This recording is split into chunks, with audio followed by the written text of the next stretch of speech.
Всем привет! И сегодня вы увидите один из самых популярных курортов Вьетнама – город Nha Trang и его окрестности.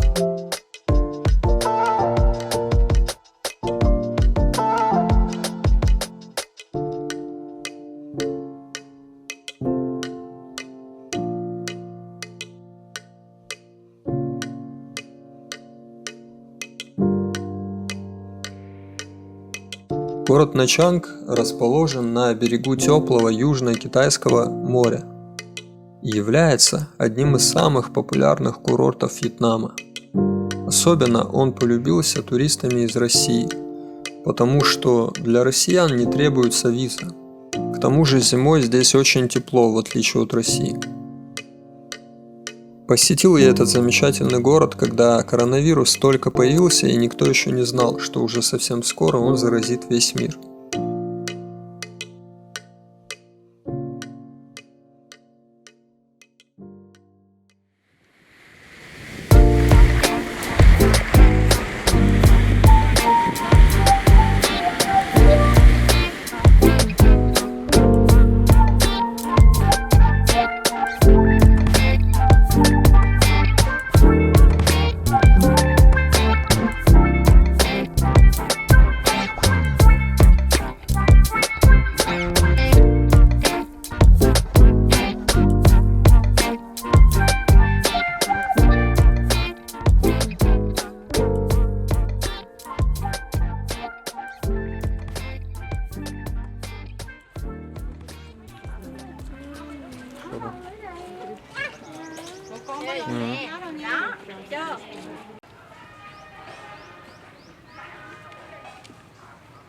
Пожалуй, главным буддийским храмом Nha Trang является пагода Лонгшон.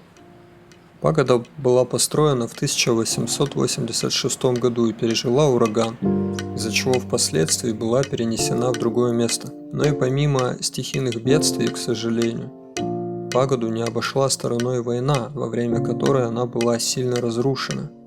Но, к счастью, впоследствии ее восстановили. В 1963 году здесь произошло массовое самосожжение монахов в качестве протеста против политики США, о чем напоминает памятник буддийскому монаху, совершившему самосожжение.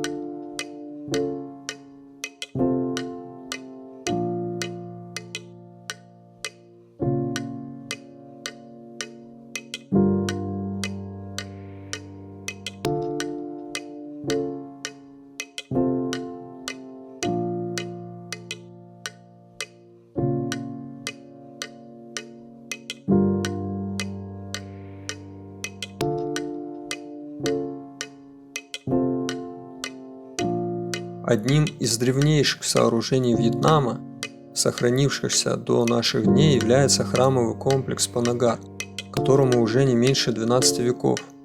Храмовый комплекс принадлежал древней цивилизации Тямпа, которые исповедовали религию, уходящую корнями в Древнюю Индию.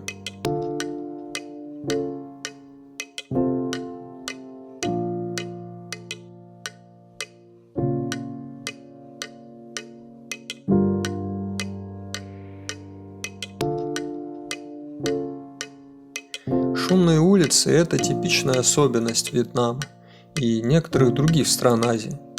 Кажется, что правил дорожного движения здесь не существует, но все понимают друг друга без конца сигналя. Светофоров также здесь практически нет, поэтому переходить дорогу надо очень аккуратно. Но несмотря на, казалось бы, отсутствие правил дорожного движения, аварий во Вьетнаме не так много.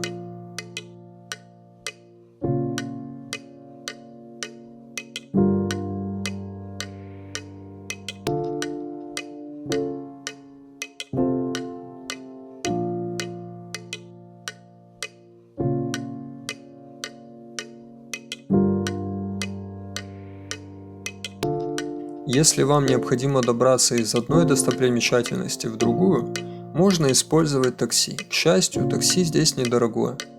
По крайней мере, если использовать мобильное приложение. Впервые вызвав такси, мы немного удивились, когда за нами приехало авто почти что бизнес-класса. Как я потом узнал у гида, Многие вьетнамцы даже при наличии успешного бизнеса не откажутся даже от подработки в такси.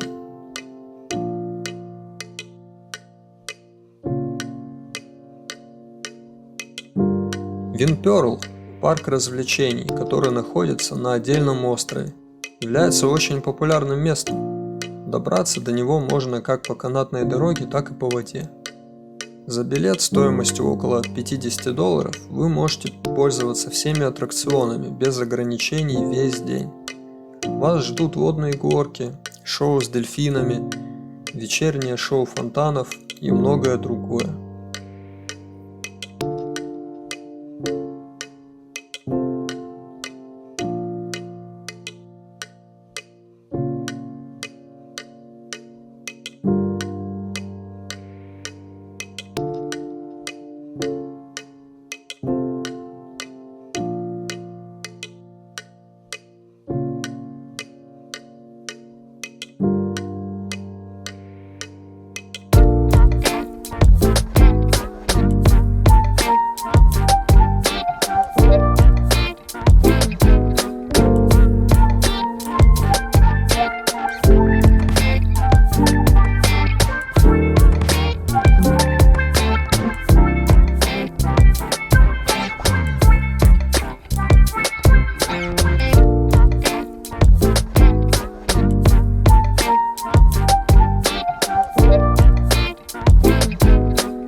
Если вы любитель пляжного отдыха, тогда хочу вам порекомендовать посетить Амиану.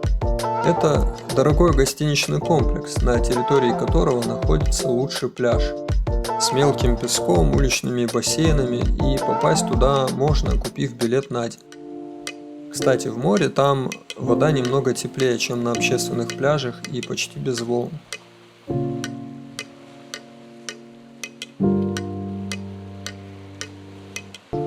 К сожалению, видео в тот день я почти не снимал, но сохранилось немного фотографий.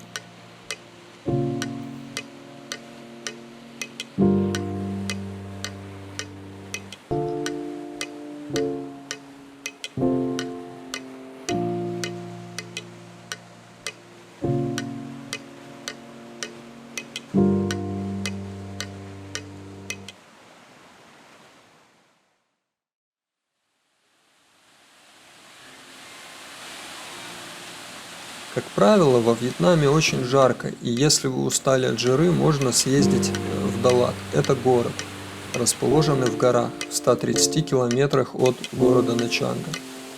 По пути туда вы встретите водопады Янг-Бэй. Эти водопады окружены поселениями народов Раглай, являющихся потомками тех самых тямов, о которых я упоминал ранее, говоря о древнейшем в Нячанге храме Панагар. Помимо самих водопадов, на территории экопарка вас развлекут петушиными боями, поросячьими бегами, катанием на страусе, кормлением крокодилов, и затем наоборот, накормят вас блюдами из крокодилов и страусов. И без песни вас никуда не отпустят.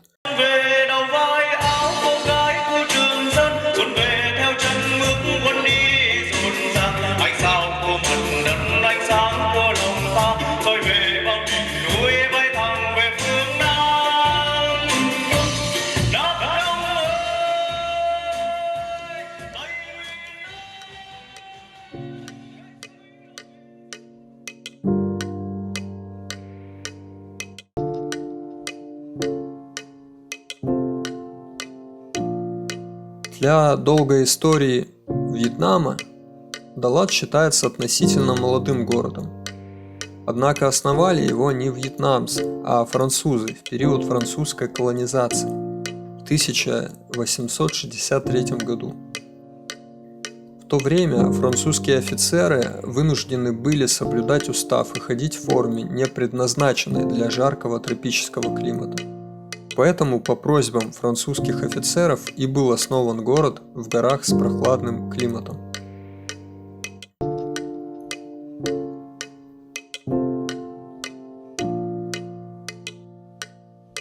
Неподалеку от Далата расположена знаменитая пагода Линь-Фуок, построенная в 1952 году. Среди многих архитектурных сооружений она выделяется своей необычной отделкой, выполненной из осколков керамической посуды и бутылочного стекла, из-за чего в народе она была прозвана бутылочной пагодой.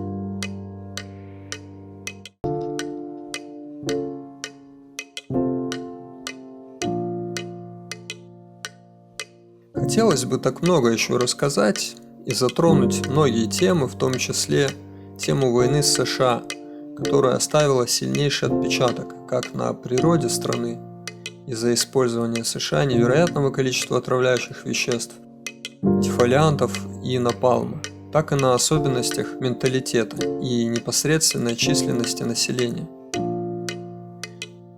Но, к сожалению, я снял недостаточно материала, чтобы растянуть хронометраж и раскрыть Вьетнам и, в частности, Начанг в полной мере. Напоследок хочу сказать, что, безусловно, рекомендую всем посетить Вьетнам хотя бы раз. Спасибо за внимание.